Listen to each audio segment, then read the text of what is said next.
बरगदपुर गांव में अनुराधा नाम की एक सुंदर लड़की रहा करती थी। पूरे गांव में केवल अनुराधा ही पढ़ी लिखी थी। पढ़े लिखे होने की वजह से अनुराधा बहुत घमंडी थी। वो गांव के लोगों को अनपढ़, गंवार और जाहिल कहकर समझती थी। एक दिन गांव का मुखिया राकेश और टिंकू को लेकर गांव की खेती के बारे में चर्चा कर रहा होता है।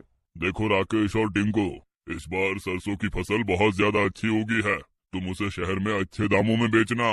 मुखिया की बात सुनकर राकेश गुस्से से कहता है, अबे ओ मुखिया, मुझे लगा था तू बहुत जरूरी बात करना चाहता है, इसलिए मैं और टिंकू अपना काम छोड़कर तुझसे बात करने के लिए चले आए। क्या ये जरूरी बात नहीं है?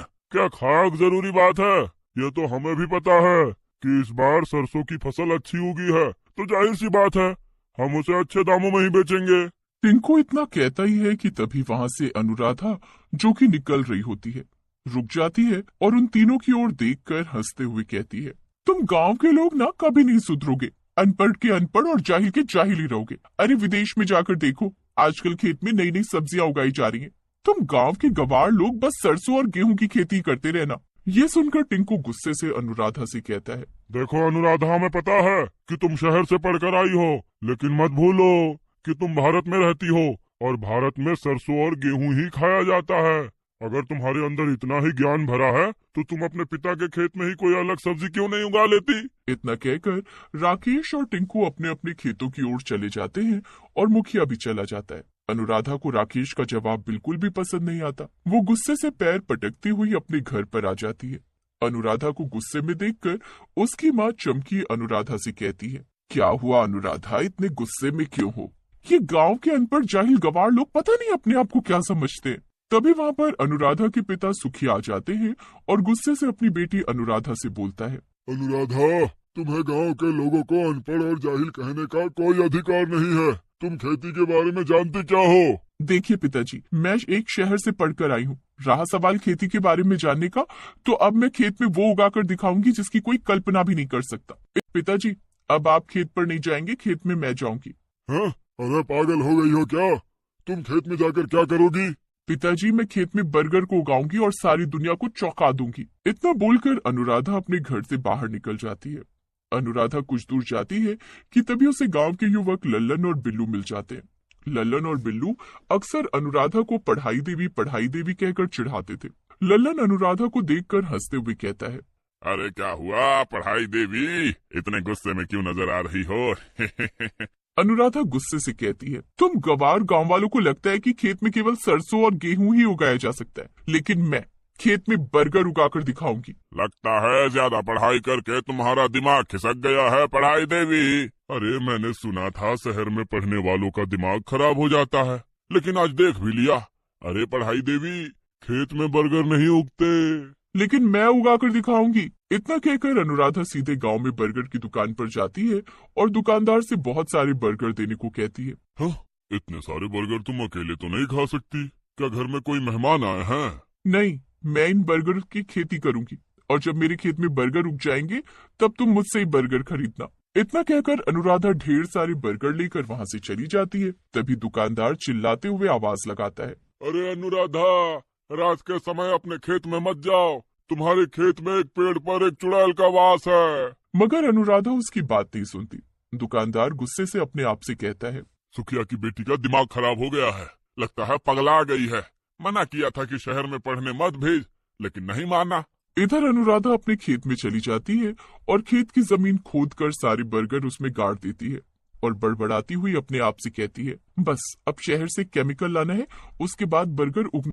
अनुराधा इतना कहती ही है कि तभी वहाँ पर डरावनी आवाजें आनी शुरू हो जाती हैं। अनुराधा बुरी तरह से डर जाती है। तभी अनुराधा के सामने एक चुड़ैल आ जाती है। ये खेत तो सुखिया का है, उसे भी पता है कि यहाँ रात के समय मेरा राज चलता है। तेरी हिम्मत कैसे हुई रात में यहाँ पर आने की? इतना कहकर चुड़ैल अनुराधा को पकड़ लेती है और उसका खून पीकर उसे मार देती है। वाह, मजा आ गया, इसका खून तो काफी स्वादिष्ट था। तभी अनुराधा भी एक चुड़ैल में बदल जाती है और उस चुड़ैल के सामने खड़ी हो जाती है। ये देखकर चुड़ैल चौंक जाती है और कहती है, अरे ये कैसे चुड़ैल बन गई? तभी अनुराधा चुड़ैल गुस्से से उस चुड़ैल को देखकर कहती है, तूने मेरा सपना पूरा होने से पहले ही मुझे मार दिया, इसलिए मैं चुड़ैल बन गई। अब तेरी बारी है। अरे ये तो मुझसे भी ज्यादा ताकतवर हो गई, ऐसा कैसे हो सकता है? क्योंकि मैं जवान चुड़ैल हूँ। अनुराधा चुड़ैल और दूसरी चुड़ैल को मार देती है और गुस्से से खेत की ओर देखकर कहती है, इन गांव के गंवार लोगों ने मेरा बहुत मजाक उड़ाया है। अब मैं गांव के किसी भी व्यक्ति को कुछ भी नहीं खाने दूंगी। अगर इस गांव के लोग कुछ खाएंगे तो केवल मेरी खेत से उगे हुए बर्गर। और वैसे भी अब मैं चुड़ैल बन गई हूँ, इसलिए बर्गर उगाना अब मेरे लिए चुटकी बजाने जैसा है। चुड़ैल चुटकी बजाती है और पूरे खेत में बर्गर ही बर्गर उगे हुए दिखाई देने लगते हैं। रात को अनुराधा अपने घर नहीं पहुंचती तो उसकी माँ को चिंता होने लगती है। अनुराधा की माँ चमकी अपने पति सुखिया से कहती है, सुबह हो गई अभी तक अनुराधा घर नहीं आई। अरे तुम्हारी वो पागल लड़की खेत में बर्गर उगाने गई है और तुम जानती हो वो कितनी जिद्दी है। अच्छा सुनो, मैं कुछ दिनों के लिए शहर जा रहा हूँ। इतना बोलकर सुखिया शहर चला जाता है।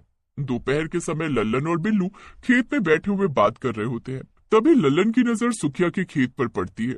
लल्लन चौंकते हुए बिल्लू से कहता है, बिल्लू भाई वो सामने देखो, सुखिया के खेत में तो बर्गर उगे हुए नजर आ रहे हैं। ये सुनकर बिल्लू चौंक जाता है और लल्लन से कहता है, लगता है तेरी रात की उतरी नहीं।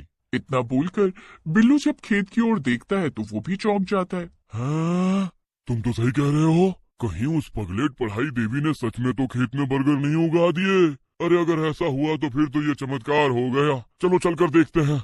लल्लन और बिल्लू सीधे खेत की ओर चले जाते हैं और आश्चर्य भरी नजरों से उगे हुए बर्गर को देखने लगते हैं। तभी वहाँ पर अनुराधा चुड़ैल आ जाती है। चुड़ैल को देखकर वो दोनों डर जाते हैं।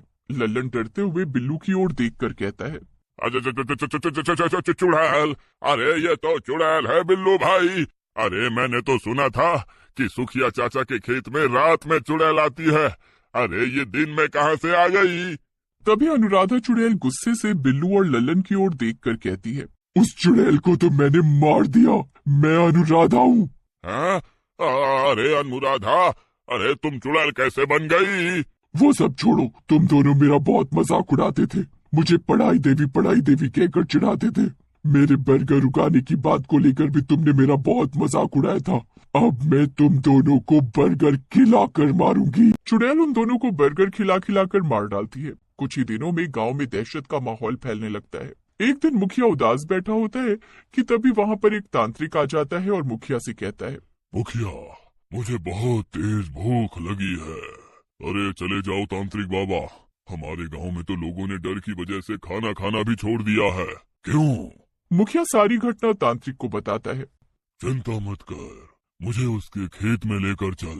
कुछ ही देर में तांत्रिक गांव वालों को लेकर सुखिया के खेत में पहुंच जाता है और मुखिया से कहता है, अनुराधा चुड़ैल की आत्मा बर्गर के खेत में बसी हुई है, इस खेत को आग लगा दे। मुखिया उस बर्गर के खेत में जैसे ही आग लगाने वाला होता है तभी अनुराधा चुड़ैल वहां आ जाती है और मुखिया से कहती है, ये क्या कर रहा है मुखिया? मुखिया उसकी बात नहीं सुनता और बर्गर के खेत में आग लगा देता है। बर्गर का खेत जैसे ही जलता है, अनुराधा चुड़ैल के शरीर में आग लग जाती है और वो जलकर राख हो जाती है।